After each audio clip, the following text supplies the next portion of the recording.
नमस्कार, मैं पंकज, आप एजीबी न्यूज देख रहे हैं। दोस्तों, आज 7 नवंबर है और 7 नवंबर बिहार में क्या पूरे भारत में एनआईए से जो लोग डीएलएड किए थे उन लोगों के लिए खास दिन था। खास दिन इसलिए था क्योंकि 7 नवंबर को सुप्रीम कोर्ट में एनआईए डीएलएड पे केस था जिसकी सुनवाई चल रही थी।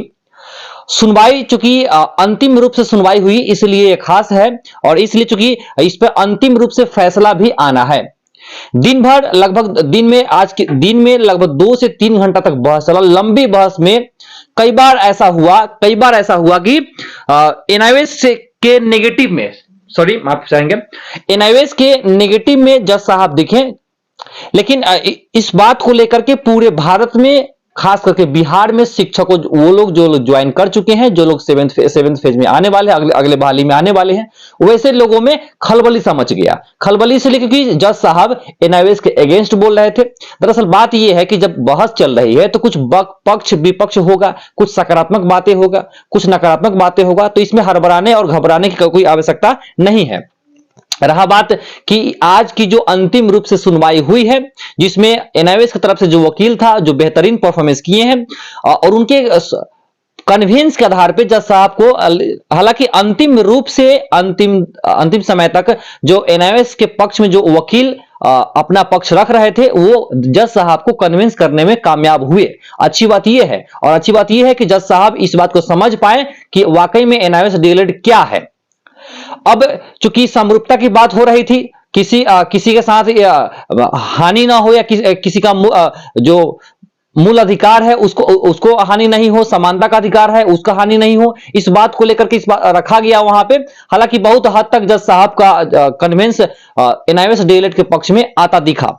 अब बात यह रहा कि जो फैसला आना है वो रिजर्व हो गया है, जो कि आज देर रात तक या कल अगले दिन तक आने की संभावना है, जो रिटर्न में आएगा। अब क्या कुछ आता है उस फैसले में, एनआईएस के पक्ष में क्या लिखा है, एनआईएस के नेगेटिव में अगेंस्ट में क्या लिखा है, ये तो फैसला जो ऑर्डर है रिटर्न में जब आएगा उसके बाद पता चलेगा। फिलहाल जो एनआईएस के केस को लेकर के नेतृत्व कर रहे थे उत्तराखंड से नंदन बोहरा जी, उनको आइए सुनते हैं क्या कुछ कह रहे हैं। आज का जो पूरा प्रक्रम चला है उसमें क्या कुछ हुआ, चूंकि वो पूरा जो खेल हुआ, जो क्रिया हुआ, उस सारी क्रियाओं को वो अपनी आंखों से देखा। उस कोर्ट में वो मौजूद थे, जो 4 नंबर कोर्ट सुप्रीम कोर्ट में जो चल रही थी बहस, वो खुद उसमें मौजूद थे। उन्होंने देखा कि क्या कुछ हो रहा है, जज साहब क्या कह रहे हैं, वकील क्या कह रहे हैं। इन सारी चीजों को आइए उन्हीं की जुबानी सुनते हैं। तब तक के लिए आपको इसी वीडियो में छोड़ जाते हैं और मिलेंगे एनआईए से संबंधित जितने भी खबरें आएगा उसको लेकर के। क्योंकि इससे पहले भी शिक्षकों के लिए, एनआईएस शिक्षकों के लिए, बाकी शिक्षकों के लिए जो खबर होती है वो बड़ी प्रमुखता से एचएबी न्यूज दिखाती है, आगे भी आपको दिखाती रहेगी। आप बस प्यार दुलार बनाए रखें और बस आपको कुछ नहीं करना है, इस वीडियो को शेयर कर दीजिए ताकि अधिक से अधिक लोगों के पास ये वीडियो पहुंच पाए। आइए नंदन सर का जो वीडियो है और देखते हैं क्या कुछ कह रहे हैं। धैर्य बनाए रखें, कोई भी अप्रिय कदम ना उठाएं। जैसा कि कई लोग मुझे फोन भी कर रहे थे, मैसेज भी कर रहे थे, धीरज रखे रहिए। हमारी तरफ से जितने भी अधिवक्ता थे, किसी भी अधिवक्ता की तरफ से कोई भी ऐसी बात नहीं कही गई जो हमारे अगेंस्ट हो। सभी अधिवक्ताओं ने इस बार कमर कस रखी थी, अच्छे से पैरवी किया, अच्छे से मजबूत तथ्यों को रखा है। और आगे भी हम जो 13 लाख लोग, 14 लाख लोग हमारे देश के एनआईए डीएलएड वाले हैं, उनके हितों के संरक्षण के लिए आगे कदम उठाएंगे। आप बारंबार उसी बात को कह रहा हूं कि धीरज बनाए रखिए, धैर्य बनाए रखिए। सकारात्मक निर्णय आएगा, यदि नहीं भी आएगा तो सकारात्मक निर्णय के लिए हम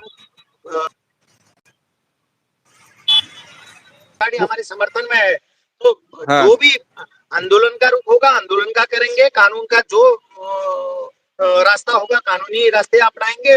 निश्चित तौर पर एनआईएस को इनवैलिड होने से बचाएंगे। पूरा देश के जितने भी एनआईएस में, एनआईएस के डीएलएड, वो चैन सुकून की सांसें लेंगे। आप निश्चिंत रहिए और लगातार संपर्क में बने रहिए, एक दूसरे के संपर्क में बने रहिए।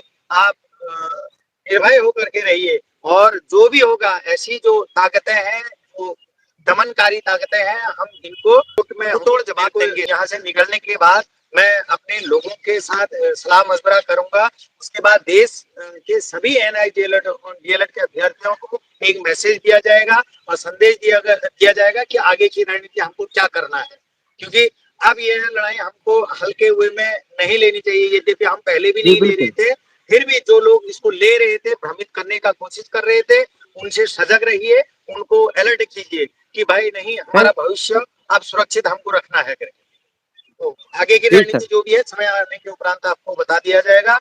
और अभी मैं आपसे इजाजत चाहता हूँ, अपने दर्शकों से इजाजत चाहता हूँ। आप लोग मन छोटा मत कीजिए, जो भी अच्छा होगा हम वो करेंगे और करना ही होगा।